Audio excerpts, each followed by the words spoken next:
Hello అండి, నమస్తే. Sync అనేది ఇలా బ్లాకేజ్ అయిపోయినప్పుడు మనము గిన్నెలు తోమిన దానికంటే కూడా దీనికే టైం అనేది ఎక్కువగా తీసుకుంటుందండి. ఒక ప్లాస్టిక్ బాక్స్ ని తీసుకొని దాంట్లోకి 2 టీ స్పూన్స్ వరకు బేకింగ్ సోడాను, వైట్ వెనిగర్ ని కొద్దిగా యాడ్ చేసుకోవాలి. ఈ రెండు ఇలా పూర్తిగా కరిగిన తర్వాత హాట్ వాటర్ ఉంటుంది కదండి, ఒక గ్లాస్ వరకు ఈ హాట్ వాటర్ ని ఇందులో కలిపేసి ఏదైనా చిన్న కూల్ డ్రింక్ బాటిల్ ఉంటుంది కదా, ఈ వాటర్ అంతా కూడా దాంట్లోకి నింపేసేయండి. ఈ బాటిల్ కి క్యాప్ పెట్టకుండా మన చేత్తో ఇలా పైన మూసేసి సింక్ లో వాటర్ వెళ్లే హోల్ ఉంటుంది కదండి, దాంట్లో దీన్ని ఇలా రివర్స్ లో పెట్టేసి పైకి కిందికి కదుపుతూ ఉన్నామనుకోండి, వాటర్ బ్లాకేజ్ అనేది ఈజీగా వెళ్ళిపోతుంది. తర్వాత కూడా మనకి వాటర్ బ్లాకేజ్ అనేది అస్సలకే రాదండి.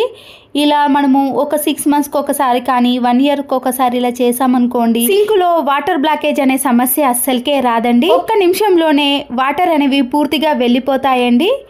ఆ తర్వాత మనము దీన్ని క్లీన్ చేసుకున్నాం అనుకోండి, చాలా నీట్గా క్లీన్గా తయారవుతుంది. లేదంటే సింకులో అప్పుడప్పుడు హాట్ వాటర్ వేసినా కూడా వాటర్ బ్లాకేజ్ సమస్య అస్సలకే రాదు. మన ఇంట్లో ఇలాంటి స్లైడింగ్ డోర్లు అనేవి దుమ్ము పట్టినప్పుడు చేతికి వేస్ట్గా ఉన్న ఒక సాక్స్ని వేసుకొని దానిపైన విమ్ లిక్విడ్ని కానీ లేదా హ్యాండ్ వాష్ లిక్విడ్ని ఏదైనా వేసుకోవచ్చండి. ఇలా వేసుకున్న దానితో మనము స్లైడింగ్ డోర్స్ని కానీ, డ్రెస్సింగ్ టేబుల్ని కానీ, డైనింగ్ టేబుల్ని ఇలా ఒక్క దానితో మనము ఎన్నో వాటిని ఈజీ ప్రాసెస్లో క్లీన్ చేసుకోవచ్చు. తర్వాత ఈ సాక్స్ ను సర్ఫ్ లో వేసి క్లీన్ చేసుకున్నాం అనుకోండి, నీట్ గా తయారవుతుంది. పికిల్స్ అనేవి ఇలా బాక్స్ లో స్టోర్ చేసుకున్నప్పుడు కానీ బయట నుంచి మనం తీసుకున్నప్పుడు ఒక్కొక్కసారి ఈ పైన సిల్వర్ పేపర్ తీసిన తర్వాత కూడా నల్లగా మారుతుంది.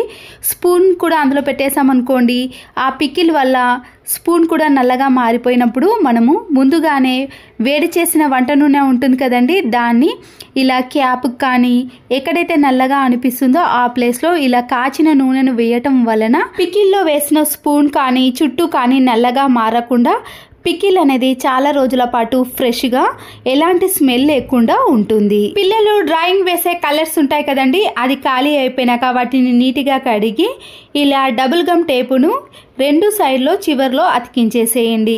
దీన్ని వాష్రూమ్లో కానీ మనము ఎక్కడైతే బ్రష్ని యూజ్ చేసామో ఆ ప్లేస్లో ఇలా అతికించేసారనుకోండి, బ్రష్ హోల్డర్గా చాలా బాగా యూజ్ అవుతుంది. అల్లం తెచ్చిన వెంటనే ఇలాంటి జల్లి స్పూన్లో అల్లాన్ని వేసి కొద్దిగా వేడి చేయండి.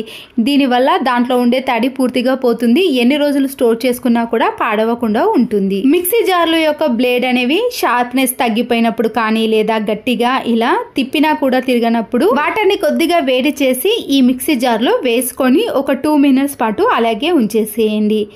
ఇలా చేయటం వలన బ్లేడ్లు అనేవి షార్ప్నెస్లోకి రావటమే కాకుండా దాంట్లో ఉండే డస్ట్ కూడా పూర్తిగా వచ్చేస్తుందండి. ఇలా వెనక సైడ్ కూడా మనము స్క్రబ్బర్తో క్లీన్ చేసినా కూడా దాంట్లో ఉండే మురికి పోదు కదా. దీంట్లో కొన్ని హాట్ వాటర్ని వేసి కోల్గేట్ పేస్ట్ను కూడా వేసిన తర్వాత ఇలా పాడైపోయిన ఒక టూత్ బ్రష్తో క్లీన్ చేసుకోవాలి. ఇలా క్లీన్ చేసుకోవడం వలన దాంట్లో ఉండే మురికి అనేది చాలా ఈజీగా వచ్చేస్తుందండి.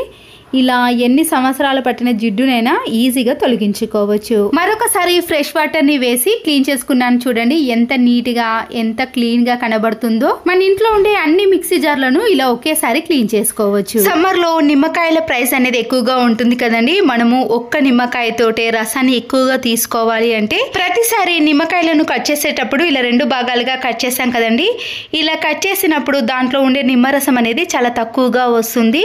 నేను ఇంకో విధంగా కట్ చేసి చూపిస్తున్నాను చూడండి, ఆ విధంగా కట్ చేశారనుకోండి ఒక్క నిమ్మకాయతో రసం అనేది ఎక్కువగా వస్తుంది.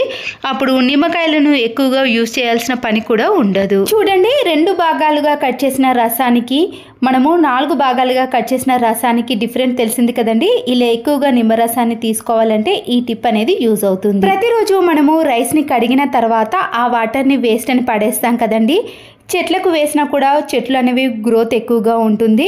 అలా కాకుండా ఇలా రైస్లో ఉండే వాటర్ని సపరేట్ చేసిన తర్వాత నిమ్మ తొక్కతో కానీ లేదా ఇంట్లో ఉండే కాటన్ని తీసుకొని ఈ రైస్ వాటర్లో ఇలా తడిపేసి ఎక్కడైతే ట్యాన్ ఎక్కువగా పెరుగుతుందో ఆ ప్లేస్లో మనం దీన్ని అప్లై చేసామనుకోండి, షైనింగ్లోకి రావటమే కాకుండా ఫేస్ కానీ హ్యాండ్స్ కానీ లెగ్స్ కానీ మంచి గ్లో అనేది వస్తుంది. త్వరగా ట్యాన్ని తీసేయాలంటే ఇలాంటి చిన్న చిన్న టిప్స్ని ఫాలో అయ్యారనుకోండి, ఎలాంటి కెమికల్స్ని వాడకుండా ఇలా ఇంట్లో ఉండే వాటితోటే యూజ్ చేసుకోవచ్చు. అప్లై చేసిన హ్యాండ్కి అప్లై చేయని హ్యాండ్కి తేడా చూసారు కదండి. ఒక టిష్యూ పేపర్ని తీసుకొని దీన్ని ఇలా సీజర్తో 2 సమాన భాగాలుగా కట్ చేసుకోవాలి.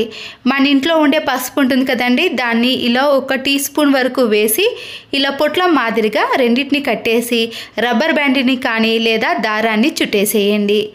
ఇలా రెండింటిని చుట్టేసిన తర్వాత ఓపెన్ చేసిన రైస్ బ్యాగ్కు పురుగు పట్టినప్పుడు కానీ రేషన్ బియ్యాన్ని మనము ఎక్కువగా యూజ్ చేయనప్పుడు దాంట్లో కూడా తెల్ల పురుగు కానీ ఎర్ర పురుగు ఎక్కువగా పడుతుందండి. అలాంటి వాటిలో ఇలా పొట్లం కట్టిన పసుపుని వేసామనుకోండి అసలుకి పురుగు పట్టకుండా ఉంటుంది. పిల్లలు స్కూల్కి వేసుకునే సాక్స్లు కానీ ఆఫీస్కి వెళ్ళే వాళ్ళు ఇలా సాక్స్లు వేసుకున్న తర్వాత దాంట్లో నుంచి బ్యాడ్ స్మెల్ అనేది వస్తుందండి. ఇలా మనము వాష్ చేసినా కూడా బ్యాడ్ స్మెల్ వచ్చినప్పుడు మన ఇంట్లో ఉండే పర్ఫ్యూమ్ ఉంటుంది కదండి, ఆ పర్ఫ్యూమ్ని ఈ సాక్స్లకు స్ప్రే చేసుకోవాలి. లేదంటే పౌడర్ని అయినా వేసుకోవచ్చండి. దీనివల్ల సాక్స్లను మనం ఇంట్లో పెట్టినా కానీ షూ ర్యాక్లో పెట్టినా కానీ మంచి సువాసన వస్తుందండి. ఎలాంటి బ్యాడ్ స్మెల్ కూడా రాకుండా ఉంటుంది. బెల్ట్లను ఇలా రౌండ్గా మడత పెట్టి మనము కబోర్డ్లో కానీ ఎక్కడ పెట్టినా కూడా స్పేస్ అనేది ఎక్కువగా తీసుకుంటుందండి. దాన్ని ఇలా నీట్గా మడత పెట్టలేకపోతాం కదా. ఇప్పుడు ఇలా రౌండ్గా మడత పెట్టిన తర్వాత కోల్గేట్ పేస్ట్ ఉంటుంది కదండి, అయిపోయిన దానికి ఇలా చివర్లో కొద్దిగా హోల్ చేసుకొని ఇలా వైర్లను కానీ బెల్ట్లను కానీ ఈ హోల్లో పెట్టేసి మనము ఎక్కడ పెట్టినా కూడా బెల్ట్ అనేది స్పేస్ తక్కువగా తీసుకుంటుంది. చూడ్డానికి కూడా చాలా నీట్గా కనబడుతుంది.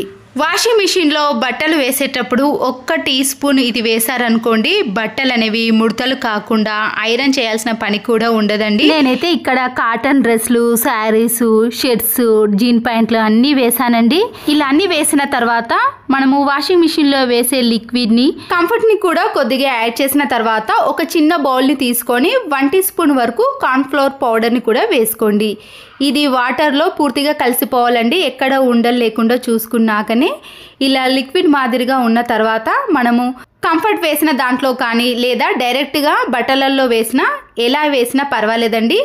ఇలా పూర్తిగా వేసిన తర్వాత మనము వాషింగ్ మిషన్ ఆన్ చేసి పూర్తిగా ఎండైన తర్వాత మీకు బట్టలు ఎలా ఉన్నాయో చూపిస్తాను. ఈ కార్న్ఫ్లోర్ పౌడర్ వేయటం వలన మనము సమ్మర్లో కాటన్ డ్రెస్లు కానీ కాటన్ శారీస్ వేసాం కదండి, దానికి ప్రత్యేకంగా గంజి పెట్టాల్సిన అవసరం లేదు. ఇలాంటి బట్టలు అయితే స్టిఫ్గా మళ్ళీ దీన్ని ఐరన్ చేయాల్సిన పని ఉండదండి.